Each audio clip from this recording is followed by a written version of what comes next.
What's up, everybody? It's Draymond Green. Make sure you subscribe to the Volumes YouTube channel below so you don't miss any more of this great content going forward. What's up, everybody? Welcome back to the Draymond Green Show. We are actually live here at Chase Center. Well, not live, but we're live here at Chase Center in the Bridge Club, as you can see, with the 3 championship trophies in the back. And I personally wanted this location for this shoot because of today's guest, which I am thrilled and excited as hell to have. They've told me to stop cursing. I'm excited as fuck about having Steph Curry today. But let me introduce him the right way, because I can't just come on here and act like, this is my man's. I don't have to do the proper introduction. So here goes the laundry list. 3-time NBA champ. Well, let's rewind a little bit, because this is actually going to be a topic. 7th overall pick in the 2009 draft. Drafted right after Minnesota picked Ricky Rubio and Johnny Flynn. Note that. We'll talk about that later. 3-time NBA champ, 2-time MVP, 8-time All-Star, 4-time first-team All-NBA, 2-time second-team All-NBA, 1-time third-team All-NBA, 2-time NBA scoring champ, most made threes all time, 3,117 threes and counting. Most threes in the season, 402. It's probably most than I've had in my career, but we'll talk about that another time. And then the last one is irrelevant. We're not going to even talk about that one. Steph, what's up, my brother? Welcome to the show. It's so weird hearing that from you.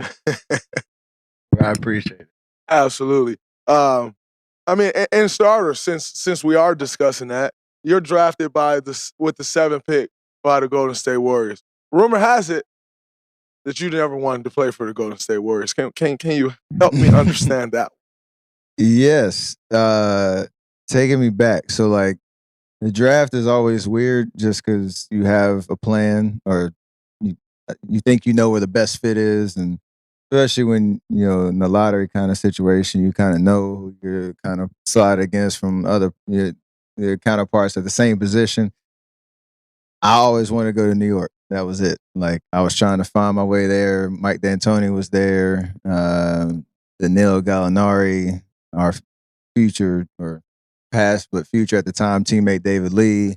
Like, it was supposed to be like the run and gun type Phoenix 2.0 offense, and I was supposed to be a point guard there, and they kind of sold me on that dream. But they had the 8th pick, so I wanted to go there. I didn't work out for Golden State. I didn't come out here before the draft. I talked to Larry Riley, the then GM in Chicago, at the pre-draft combine for dinner once. Talked to Don Nelson once, and that was really it. Same with Minnesota, like, they had the 5 and 6 pick, so I was like, all right, if I just get past 5 and 6, cool, I'm gonna be in New York, and it's gonna be dope, and everything that I imagined the NBA to be in the fit was gonna be there. And then Larry Riley and Don Nelson had other plans. 7th pick came around, called my name. I had like mixed emotions because, like, it's a dream come true to get drafted. It don't matter where it is, but I was like, that was not on my radar. Always that careful what you wish for, and I got a plan. So 13 years later, I'm still out here. Still here. What's crazy about that is, when I was going through the draft process,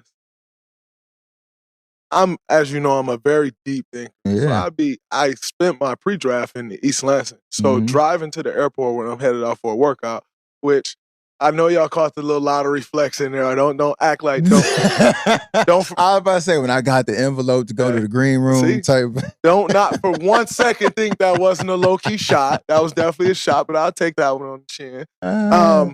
But I'm driving back and forth to the airport from East Lansing to Detroit. The pre-draft airport. workouts. Yes, and I had 20 workouts. So it wasn't like I made this drive twice. I made this drive probably 13 times.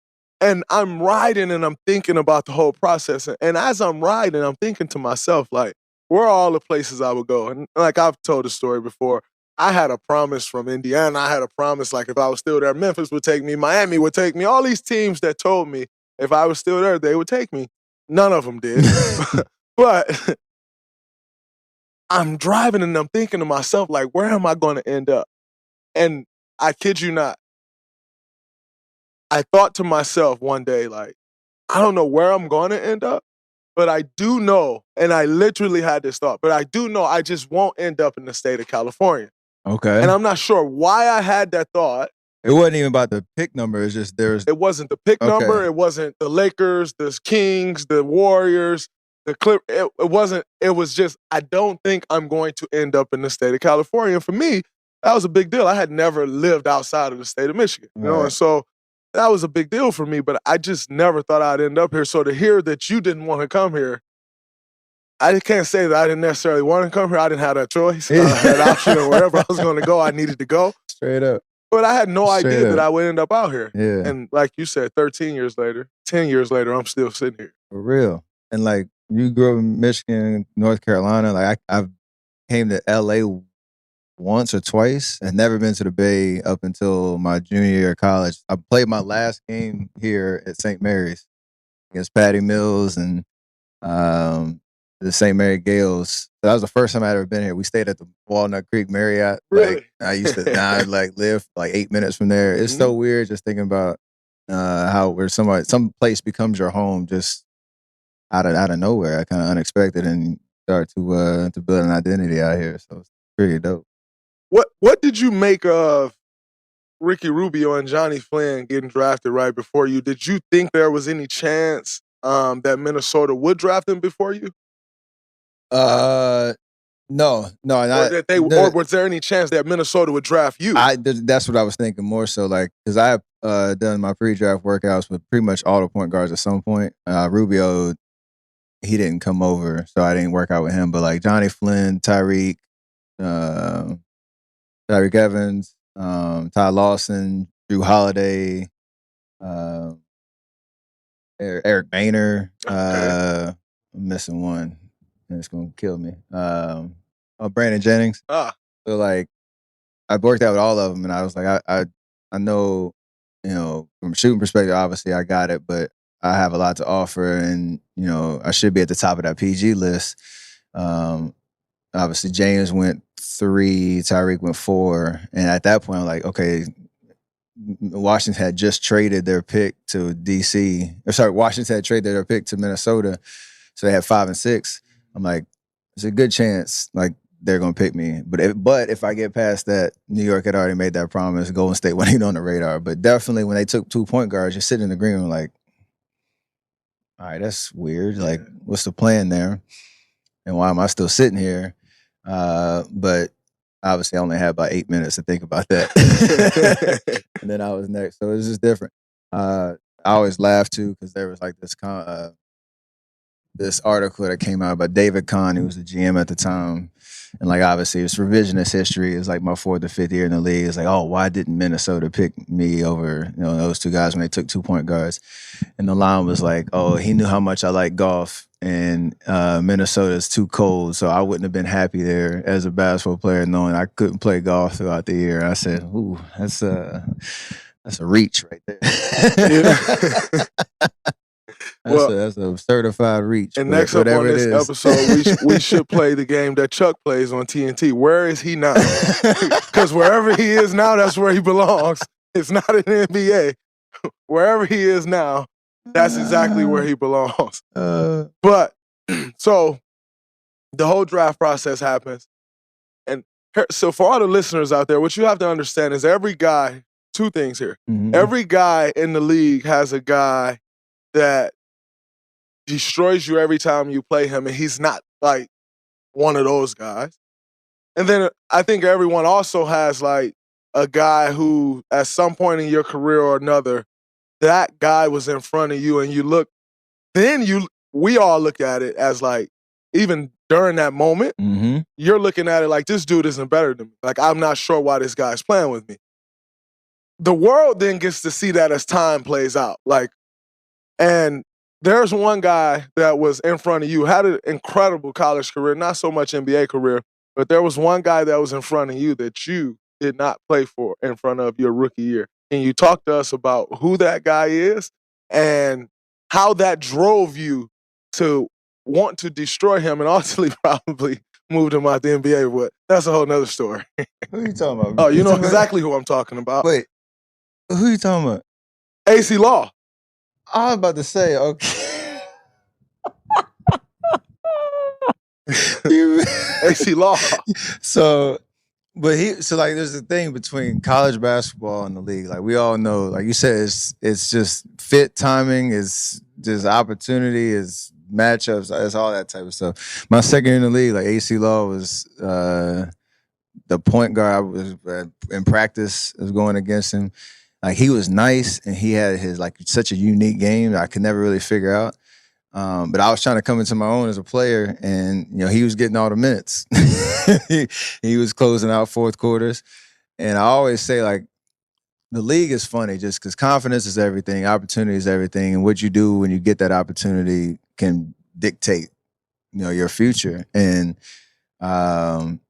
it's also about patience. That's a fact, and that's sometimes hard to really go through that process, and you don't ever want to hear it when you're right in the middle of it. But I went through that my second year. Like, I was getting benched in the fourth quarter. AC Law was playing. Keith Smart was our coach. And, like, honestly, I learned a lot, but it was a tough pill to swallow. Mm-hmm. But it also motivated me and drove me. And then when I did get that opportunity to be like, I am that guy that can compete at the highest level in this league, can close out games, can be a dude you can trust in those moments and all that type of stuff. Yeah.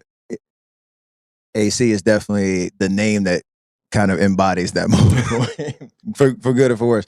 And that's part of like the process. Like you said, it's not disrespecting him. It's just like that dude that was in front of you in terms of your opportunity.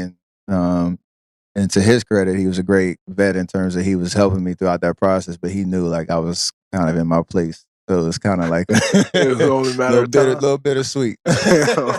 Only a matter of time. And by the way, he answered that probably as nice as he could for y'all. And stuff. So it's, it's fine. But so you go through also, Smarty, I'm gonna let you live, and I'm not gonna hit you with the David Kahn line for not playing Steph. I'm gonna let you live because we got love for you, Smarty. We got put your shoe on the bar, big fella. A lot of love for you. So we're gonna let you live, and we won't hit you with that one. And so you then go through that, and that's your first couple years. You also dealt with quite a few ankle injuries. Walk me through that process and how I remember when I first got here. That was the narrative. Like the narrative was the ankles. Does the Warriors offer you an extension? Do they not? I remember my first time ever meeting you was you're on the court and the entire front office staff, the entire ownership group, everybody's sitting there watching you do an individual workout as if you was about to get drafted in a couple of days. I couldn't believe it. But they're literally debating on this workout whether they're going to give you an extension. Now, walk me through that process of going through the ankle injuries, having to bounce back from that, not knowing what's next, if they're going to re-sign you, if not. Just walk me through that process.